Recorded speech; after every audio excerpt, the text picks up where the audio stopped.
Bienvenidos al programa número 52 de Economía en Breve, correspondiente al 23 de octubre del 2017, en donde vamos a platicar de la aprobación en lo general de la Ley de Ingresos en nuestro país, de la conclusión de la cuarta ronda de renegociaciones del Tratado de Libre Comercio, así como de la marcha de los mercados y los indicadores más importantes de la semana. Mi nombre es Mario Correa y esto es lo más relevante del acontecer económico. La frase de la semana es del gran escritor inglés H.G. Wells. La historia humana se convierte más y más en una carrera entre la educación y la catástrofe. En nuestros mercados financieros, el tipo de cambio mostró volatilidad durante la semana y terminó perdiendo 7 centavos, el 0.37%, para cerrar en 19.01 pesos por dólar, con lo que acumula una depreciación de 4.29% en lo que va de octubre. Nuestro mercado accionario terminó prácticamente en el mismo nivel que la semana precedente, aunque mostró vaivenes pronunciados, como puede verse en esta gráfica, alcanzando una ganancia acumulada en el año de 9.52%. En contraste, los mercados accionarios de la muestra que seguimos siguieron al alza, aumentando 0.44% en esta ocasión. El comportamiento de los mercados accionarios ha sido francamente sorprendente en varios países y para muestra un botón. Aquí podemos ver en esta gráfica el desempeño que ha tenido el índice Standard & Poor's 500 de Estados Unidos, que en lo que va del año lleva un crecimiento acumulado de 15%, y si tomamos desde el 2013 a la fecha, el crecimiento acumulado, desde luego con algunos vaivenes, ha sido de poco más del 76%. Hay que recordar que en estos últimos años se ha continuado inyectándose liquidez de forma muy importante a los mercados por parte de los bancos centrales, y parte de esta liquidez seguramente es lo que explica el comportamiento que han tenido estos índices. Y habría que preguntarse si ahora que esto está empezando a cambiar, que la Reserva Federal ya está empezando a reducir su hoja de balance, que el Banco Central Europeo se espera que comience a reducir el ritmo al cual está comprando activos en los mercados, si este cambio en la política monetaria puede tener efectos y ajustes de hecho sobre los mercados accionarios. Por otro lado, en España sigue creciendo la tensión luego de que el gobierno del primer ministro Mariano Rajoy decidiera utilizar el artículo 155 para remover a los líderes separatistas de Cataluña y convocar a nuevas elecciones. Vamos a ver qué es lo que ocurre en este caso. La Unión Europea está viendo de cerca lo que está pasando, ya que en varios países existen también estas corrientes separatistas y en la medida en que vayan avanzando se va a ir debilitando la Unión.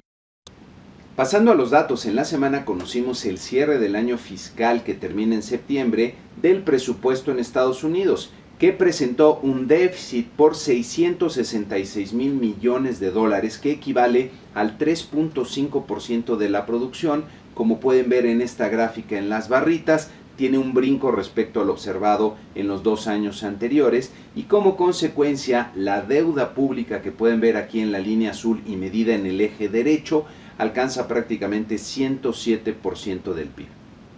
Esto quiere decir que la postura fiscal del gobierno de Estados Unidos es bastante débil, y en este entorno el presidente Trump quiere ampliar considerablemente el gasto, recortar los ingresos, y como consecuencia lo que tendría sería un mayor déficit y un mayor crecimiento de la deuda pública, lo que puede representar uno de los elementos de riesgo más importantes para la economía de Estados Unidos en el transcurso de los próximos años. Y en este entorno, el Senado de Estados Unidos aprobó un recorte por el lado de los impuestos del orden del 1.5 billones en español, trillion en inglés, de dólares, un monto muy importante, sin que aún esté especificado cómo se compensaría a través de recortes al gasto, ya que en caso de no hacerlo, esto incrementaría tanto el déficit que ya comentamos como la deuda pública.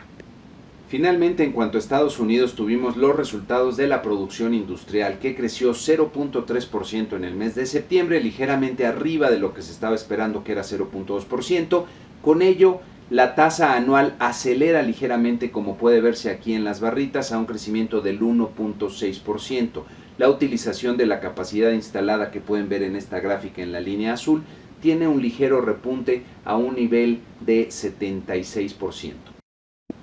Pasando a los temas relevantes para México, concluyó en Estados Unidos la cuarta ronda de renegociación del Tratado de Libre Comercio, con algunos avances que yo diría que son modestos, pero con una mayor tensión ante el uso de un lenguaje poco constructivo por parte del representante comercial de los Estados Unidos, el señor Robert Lighthizer, quien se dijo sorprendido y decepcionado por la resistencia que están mostrando sus socios comerciales, que no ven que quieran presentar propuestas para reducir los enormes déficits comerciales que tienen con Estados Unidos y que ya son muchos años con los beneficios cargados de un solo lado.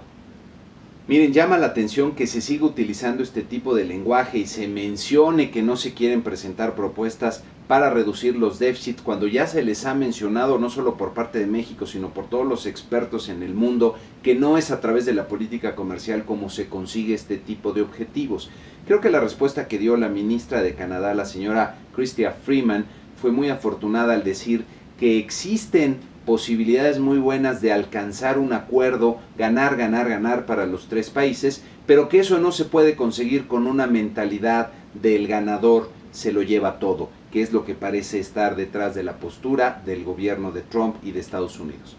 Por otro lado, la Cámara de Diputados aprobó en lo general y quedando pendiente por discutirse algunos temas en lo particular, la ley de ingresos, que tendrá una entrada por 5.280 miles de millones de pesos para el gobierno en el año que viene. Esta es la primera parte del paquete presupuestal, falta todavía el lado de los gastos, pero vale la pena hacer algunas reflexiones. En esta siguiente gráfica pueden ver cómo ha venido evolucionando en los últimos años el monto de los ingresos del sector público como proporción del total de la producción y que ya está alcanzando cerca del 25%. Esto quiere decir que una cuarta parte de todo lo que se produce en el país, el gobierno lo extrae de familias y de empresas a través de los impuestos y de otros medios, y es con ello con lo que financia el gasto público.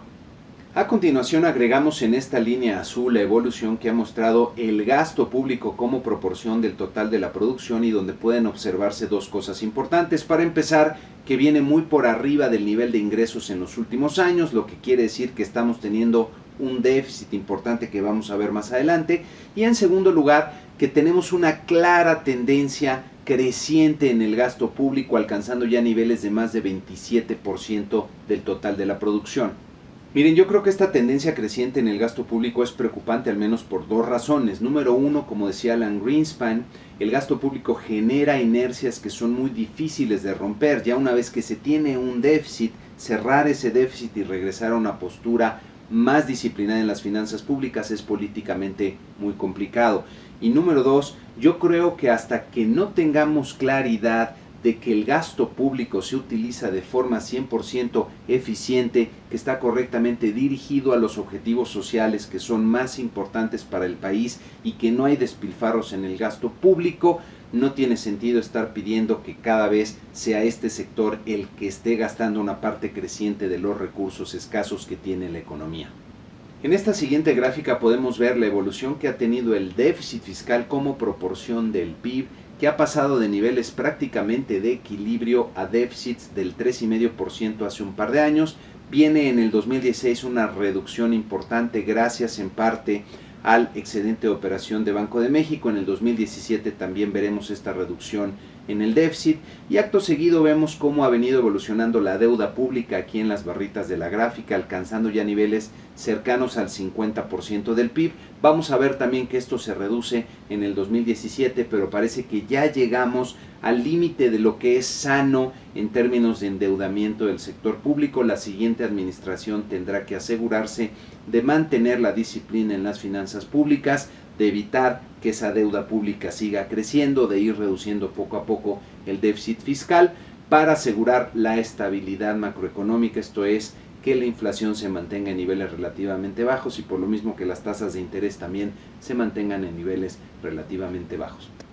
Por último, en el mes de septiembre se crearon 136,000 nuevos empleos, que es un dato bastante positivo, aunque ligeramente menor a los 160,000 empleos que se generaron en septiembre del año pasado. En esta gráfica podemos ver la suma de los últimos 12 meses. Como septiembre de este año estuvo ligeramente por debajo de septiembre del año anterior, se ve una ligera reducción en la última de las barritas, pero sigue siendo un nivel bastante positivo, 802,000 empleos en estos últimos 12 meses. Adicionalmente, la tasa de desempleo que pueden ver aquí en la línea azul en el mes de septiembre registró un nivel de 3,60%. Tiene algunos vaivenes en los últimos meses, pero si tomamos el mes de septiembre respecto a los meses de septiembre de los años anteriores, es el nivel más bajo en 12 años. Estas cifras nos quieren decir que el mercado laboral en México continúa bastante sólido y caminando a muy buen ritmo. En la semana que inicia tendremos bastante información, comenzando en el entorno global con decisiones de política monetaria, primero por parte del Banco Central Europeo, que se espera ya anuncie una reducción en su ritmo de compra de activos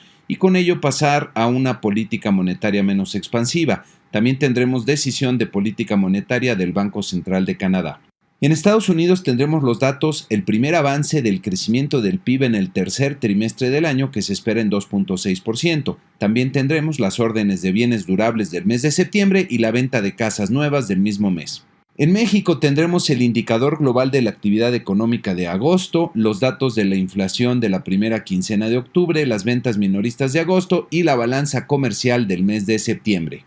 Y con esto concluimos este programa número 52 de Economía en Breve, con la invitación usual a que si lo consideran de utilidad, se suscriban al canal, le den like y compartan el video. Les estoy compartiendo aquí mi dirección de correo electrónico, en donde les voy a agradecer mucho si tienen comentarios o sugerencias y sobre todo que me indiquen si este reporte les está siendo de utilidad. Muchas gracias.